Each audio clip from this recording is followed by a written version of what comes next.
बटाटा चकली बनवण्यासाठी सर्वात आधी आपल्याला बटाटे मिक्सरला बारीक करून घ्यायचे आहेत। त्यासाठी मी 2 बटाटे उकडून साल काढून घेतलेत। ते मिक्सरच्या भांड्यात घेऊयात आणि थोडंसं पाणी घालून छान पेस्ट बनवून घेऊयात। तर ही बघा, आपण बटाट्याची छान पेस्ट बनवून घेतली आहे। पेस्ट बनवताना एक काळजी घ्यायची, ती म्हणजे ही पेस्ट खूप जास्त पातळ बनवून घ्यायची नाहीये। आजची ही चकली आपण अगदी घरच्या मोजक्या साहित्यामध्ये बनवून घेतोय। त्यासाठी ह्या मिक्सिंग बाउलमध्ये 2 वाटी तांदळाचं पीठ घेऊयात। हे घरगुती तांदळाचं पीठ आहे। तांदूळ फक्त धुवायचा आणि सुकवून त्याचं पीठ बनवून घ्यायचं, किंवा रेडीमेड तांदळाचं पीठ सुद्धा घेऊ शकता। तांदळाचं पीठ घेतलं त्यात सेम वाटीने 1 वाटी बेसन घेऊयात। जेवढं तांदळाचं पीठ घेतलं त्याच्या निम्मे बेसन घ्यायचं आहे। आता ह्यामध्ये पाव चमचा हळद घेऊयात। 1 चमचा लाल मिरची पावडर घेऊयात। मिरची पावडर तुम्ही आवडीनुसार कमी जास्त करू शकता। अर्धा चमचा जिरं घेऊयात आणि चवीनुसार मीठ घेऊयात। हे सगळं सुकं साहित्य एकजीव करून घ्यायचं आहे। सगळं साहित्य आपण मिक्स करून घेतलंय। आता या चकलीमध्ये आपण कडकडीत तेलाचं मोहन वापरणार नाही आहोत। तर इथे मी 2 चमचे बटर घेते। जसं आपण मोहन पिठाला चोळून घेतो, अगदी सेम आपल्याला बटर सुद्धा ह्या पिठामध्ये छान मिसळून घ्यायचं आहे। बटर ऐवजी तुपाचं मोहन सुद्धा घेऊ शकता। 2 चमचे तूप कडकडीत गरम करून ते पिठामध्ये घेऊ शकता। शक्यतो चकलीला तेलाचं मोहन वापरतात, पण तेलाऐवजी तूप किंवा बटर वापरून पहा, चकली खूप छान कुरकुरीत आणि खमंग होते। बटर पिठामध्ये मिसळल्यावरती ह्यामध्ये आपण जी बटाट्यांची पेस्ट बनवून घेतली आहे ती ऍड करूयात। आता हे पीठ आपल्याला बटाट्याच्या पेस्टमध्येच मळून घ्यायचं आहे। जर पीठ कोरडं वाटलं तरच थोडंसं पाणी घेऊन पीठ छान मळून घ्यायचं, आणि या उलट जर पीठ पातळ झालं तर थोडं तांदळाचं पीठ आणि थोडं बेसन घेऊन पीठ एकजीव करून गोळा बनवून घ्यायचा। तर हे बघा, पीठ मी बटाट्याच्या प्युरीमध्येच भिजवून घेतलंय। खूप जास्त घट्ट नाहीये, अगदी चपातीसाठी पीठ भिजवतो तेवढं सैल आणि मऊसूद आहे। आता चकलीच्या भांड्यामध्ये प्लेट बसवून घेऊयात। धार असलेली बाजू बाहेरच्या साईडला करायची आणि बोथट बाजू आतल्या बाजूला ठेवायची। चकलीच्या भांड्याला असं चमच्याने तेल सोडायचं, म्हणजे पीठ भांड्याला चिकटून राहत नाही आणि पटपट पुढे सरकतं। आता थोडासा पिठाचा गोळा घेऊन त्याला सिलेंडर शेप देऊन ह्या भांड्यामध्ये भरून घेऊयात। आता भांड बंद करून चकली पाडूयात। मी गॅसवरती कढई ठेवली आहे, त्यामध्ये तेल सुद्धा घेतले। तेल परफेक्ट गरम झाले का ते बघूयात। पिठाचा छोटासा गोळा तेलात सोडायचा। बुडबुडे येत आहेत पण लगेच वरती आला नाहीये आणि करपला सुद्धा नाहीये, म्हणजे तेल अगदी परफेक्ट गरम झालंय। ह्यामध्ये आता चकली सोडूयात। चकलीच्या भांड्यातील सगळ्या पिठाची चकली आपल्याला कढईमध्ये सोडायची आहे। तुम्ही जर इथेपर्यंत रेसिपी बघताय तर तुम्हाला एक विनंती आहे की व्हिडिओला एक लाईक जरूर करा। चकली तेलात सोडल्यावर आपल्याला लगेच परतायची नाहीये। चकली तेलात सेट व्हायला 2 मिनिटे लागतात। त्याआधी परतायला गेलो तर तुटू शकते, म्हणून 2 ते 2.5 मिनिटांनी परतून घ्यायची।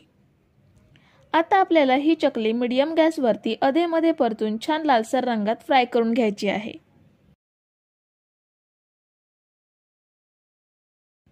तर ही बघा, चकली मस्त लालसर रंगात फ्राय करून घेतली आहे। आता तेल निथळून काढून घेऊयात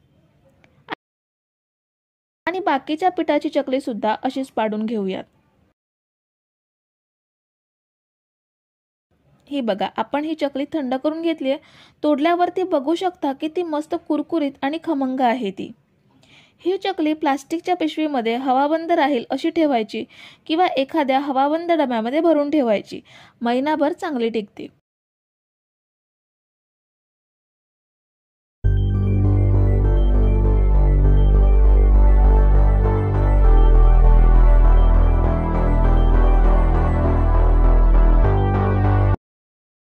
तर चकली बनवण्यासाठी सर्वात आधी आपल्याला मिक्सर जारमध्ये 1 वाटी फुटाण्याची डाळ घ्यायची आहे। काही भागात याला डाळवं सुद्धा म्हणतात। आपण ही डाळ चिवड्यामध्ये सुद्धा वापरतो। ही डाळ मिक्सरला दळून आपण पीठ करून घेऊयात। ही बघा, आपण ही डाळ छान अशी दळून घेतली आहे. ह्याप्रमाणे बारीक पावडर बनवून घ्यायची आहे. आता हे डाळव्याचं पीठ आपण मिक्सिंग बाउलमध्ये ट्रान्सफर करूयात. डाळव्याचं पीठ मिक्सिंग बाउलमध्ये घेताना चाळून घ्यायचं आहे. ह्यामुळे पिठामधले जाड कण किंवा डाळ असेल तर ते सेपरेट होते.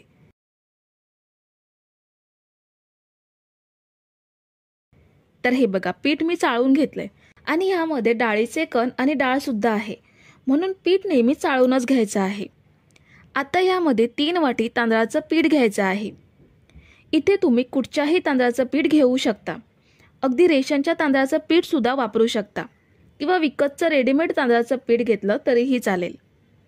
आता यामध्ये आपण मसाले घेऊयात. पाव चमचा हळद घ्यायची आहे.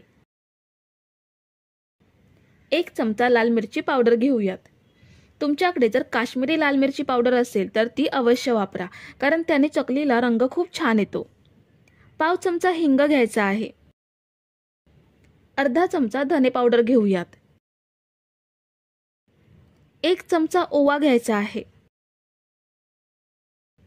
2 चमचे पांढरे तीळ घेऊयात आणि चवीनुसार मीठ घ्यायचं आहे. हे सगळं सुकं साहित्य आपण मिक्स करून घेऊयात. ह्यामध्ये घेतलेले सगळे मसाले आपण या पोहे खायच्या चमच्याने घेतलेले आहेत. डाळव्याचं पीठ, तांदळाचं पीठ आणि मसाले आपण व्यवस्थित एकजीव करून घेऊयात. सुकं साहित्य मिक्स केल्यानंतर आपल्याला यामध्ये तेलाचं मोहन घ्यायचं आहे. ज्या वाटीने आपण फुटाण्याची डाळ आणि तांदळाचं पीठ घेतलंय त्याच सेम वाटीने फक्त पाव वाटी एवढं तेल आपल्याला कडकडीत गरम करून घ्यायचं आहे. असं कडकडीत तेलाचं मोहन ॲड केल्यामुळे चकली एकदम हलकी फुलकी आणि पोकळ बनते. आता हे तेलाचे मोहन आपल्याला पिठाला सर्वत्र चोळून घ्यायचं आहे. तेलाचे मोहन पिठामध्ये मिक्स केल्यानंतर हे चकलीचं पीठ आपल्याला भिजवून घ्यायचं आहे. त्यासाठी आपल्याला कडकडीत पाण्याचा वापर करायचा आहे. ह्या चकलीसाठी उकड सुद्धा काढायची गरज नाहीये. फक्त गरम पाणी ॲड करून आपण हे पीठ भिजवून घेणार आहोत. एकदम सगळं पाणी ओतायचं नाहीये. थोडं थोडं करून आपल्याला पाणी ॲड करायचं आहे, म्हणजे पाण्याचा अंदाज व्यवस्थित येतो आणि पीठ पातळ सुद्धा होणार नाही. पीठ भिजवून आपण हे पीठ मळून घेऊयात. पीठ भिजवून मी हे पीठ छान मळून घेतलंय. खूप जास्त पातळ नाहीये आणि खूप जास्त घट्ट सुद्धा नाहीये.